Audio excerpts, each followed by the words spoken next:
Antes de saber nada sobre estructuras metálicas o códigos milenarios, ya había escuchado la pregunta que hoy no me abandona. Una voz que no era humana quería saber si habíamos terminado de excavar. La escuché en una cinta que no debía existir, grabada por una misión que oficialmente nunca voló. Han pasado 41 días desde entonces, y esa pregunta ya no vive solo en la cinta, vive dentro de mí. Me llamo Eduardo Basabe. Tengo 68 años y pasé 30 de ellos procesando transmisiones del Apolo, del Skylab y de los primeros transbordadores en el Centro Espacial Johnson. Conocía cada frecuencia y cada protocolo, y por eso nunca creí en conspiraciones lunares. El universo es demasiado grande para guardar secretos. Estoy jubilado desde hace 5 años y vivo en Austin, restaurando radios antiguas para mantener las manos ocupadas. Nada de eso me preparó para lo que encontré en una subasta en línea. Hace 2 meses, el vendedor liquidaba equipos gubernamentales desclasificados, receptores de banda ancha, amplificadores, grabadoras de carreta de los 60. Pagué $300 por 6 cajas, y la mayoría resultó ser basura. Cables corroídos, circuitos quemados, manuales ilegibles. Pero en el fondo de la última caja, encontré un carrete envuelto en plástico antiestático, con una etiqueta escrita a mano. Apolo 18. Audiosecuencia 04C. No divulgar. El Apolo 18 nunca existió. El programa terminó oficialmente con el Apolo 17 en 1972. Y yo mismo procesé las últimas transmisiones de esa misión final. Y sin embargo, ahí estaba, en mis manos, una cinta de una misión que no debería tener grabaciones. Instalé el carrete en una grabadora restaurada y presioné play con las manos temblando. 10 segundos de estática dieron paso a la tripulación del Endurance, que confirmó su posición en un cuadrante lunar y reportó visibilidad clara. Houston respondió con el protocolo habitual y ordenó proceder con la recolección de muestras. Todo sonaba normal, aunque demasiado nítido para los años 60. Entonces el tono cambió. La tripulación describió estructuras metálicas en el borde de un cráter, formas que no parecían naturales sino construidas, y algo que se movía entre ellas.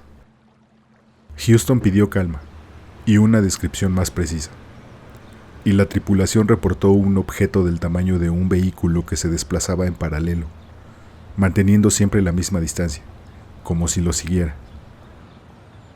Un corte de estática interrumpió la transmisión. Cuando el audio volvió, una tercera voz, metálica, procesada, con un inglés perfecto, preguntó si habían terminado de excavar. Después de eso, solo quedó el siseo de la cinta vacía. Rebobiné y escuché 5 veces más, buscando una explicación técnica que nunca llegó. No dormí esa noche, y por la mañana llamé a Paul, mi supervisor durante 15 años en Houston. Le pedí que escuchara algo importante, y aunque lo sorprendí un domingo temprano, aceptó revisarlo. Le envié la cinta digitalizada y encriptada, y 1 hora después me llamó con la voz tensa. Quiso saber de dónde había sacado la grabación y se lo conté. Me dijo que aquello no debía existir. Él mismo había trabajado en pruebas de comunicación de largo alcance del programa Apolo, y nunca había visto esa secuencia. Además, la calidad del audio era demasiado buena para los 60. Pero si la etiqueta decía Apolo 18, teníamos que analizarla más a fondo, porque oficialmente esa misión jamás había volado.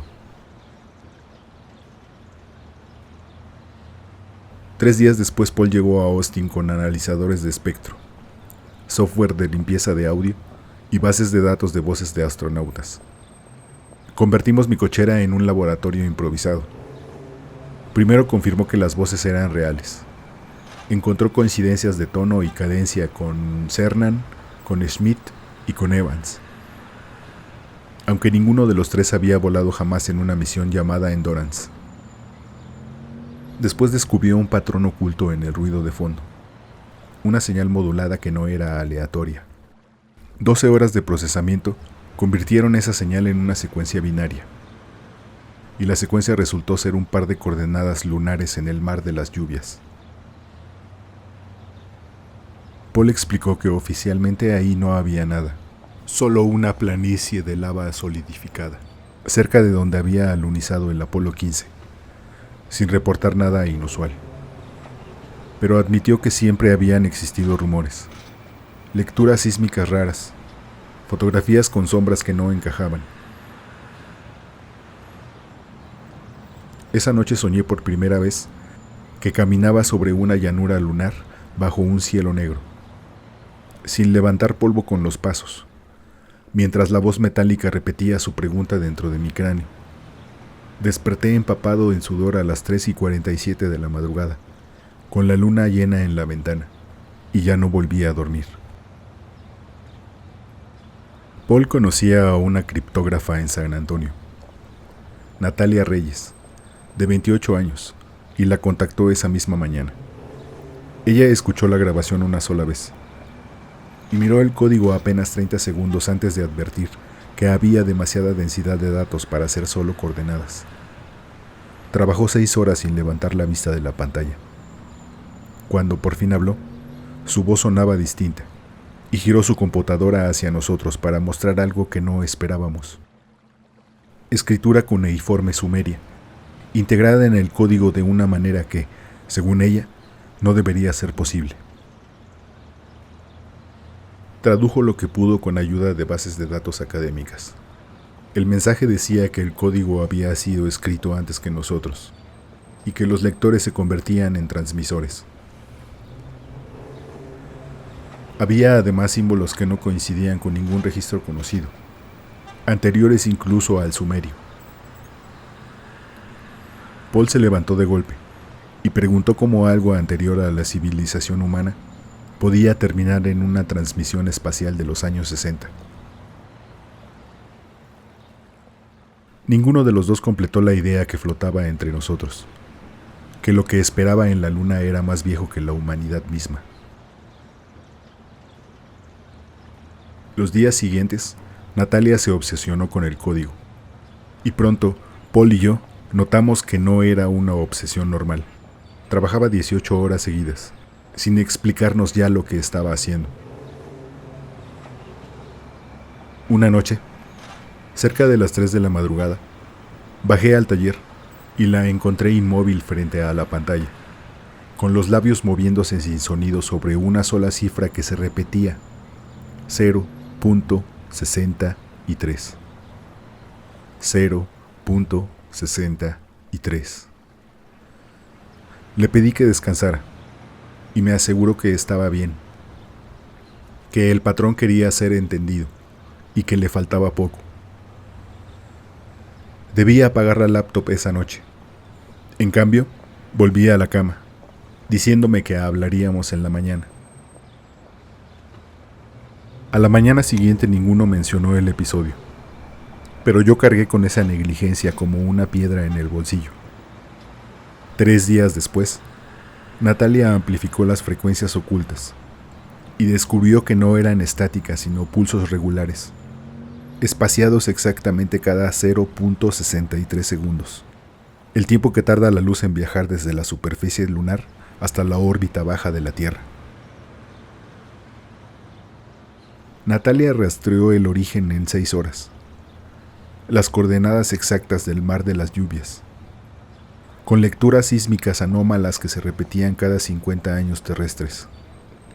La última vez en 1972, justo cuando cancelaron las misiones Apolo. Paul palideció y dijo que habían cancelado el programa porque encontraron algo. Y Natalia, ya con la voz distante, añadió que el ciclo estaba comenzando de nuevo. Esa noche alguien tocó a mi puerta. Un hombre de traje negro mostró una identificación del Departamento de Seguridad Nacional y exigió que entregara los materiales clasificados relacionados con programas espaciales descontinuados. Le dije que no sabía de qué hablaba e insistió en que la cinta era propiedad federal y debía entregarla de inmediato. Le cerré la puerta en la cara e intenté llamar a Paul y a Natalia, sin obtener respuestas. Y 10 minutos después, escuché cristales romperse en la parte trasera de la casa. Presa del miedo, tomé la laptop de Natalia que había dejado sobre mi mesa y salí por el frente. Conduje sin destino durante 1 hora hasta un motel de las afueras. Y al revisar la laptop, encontré un mensaje que había dejado Natalia para mí. Ella había copiado todo a la nube. Yo debía seguir buscando. La verdad estaba en Houston. La había dejado firmada con una sola letra. Comprendí entonces que ella había visto el peligro, antes que ninguno de nosotros notara ninguna señal externa de alarma. Al día siguiente, tomé un autobús a Houston, pagado en efectivo. Durante el trayecto me pregunté más de una vez qué estaba haciendo. Era un hombre de 68 años, no un agente encubierto, y podía bajarme en la siguiente parada y volver a mi vida de radios viejas. Pero cada vez que lo pensaba, escuchaba de nuevo la pregunta de la cinta, y supe que ya no había vida vieja a la que volver. Pasé 8 horas revisando los archivos que Natalia había guardado en la nube. Informes internos de la NASA clasificados, que ella había conseguido sin que yo supiera cómo. Uno, fechado en agosto de 1972 y titulado Proyecto T, describía que el Apolo 18 sí había sido lanzado, con Cernan, Smith y Evans, para investigar anomalías sísmicas en el mar de las lluvias. Al cuarto día, la tripulación reportó estructuras metálicas confirmadas por fotografías.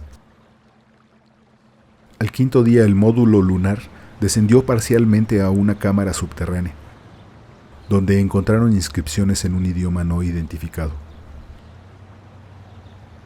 Al sexto día de esa misión, las comunicaciones se interrumpieron 47 minutos, y al restablecerse, Cernan reportó haber escuchado pasos metálicos y visto estructuras móviles.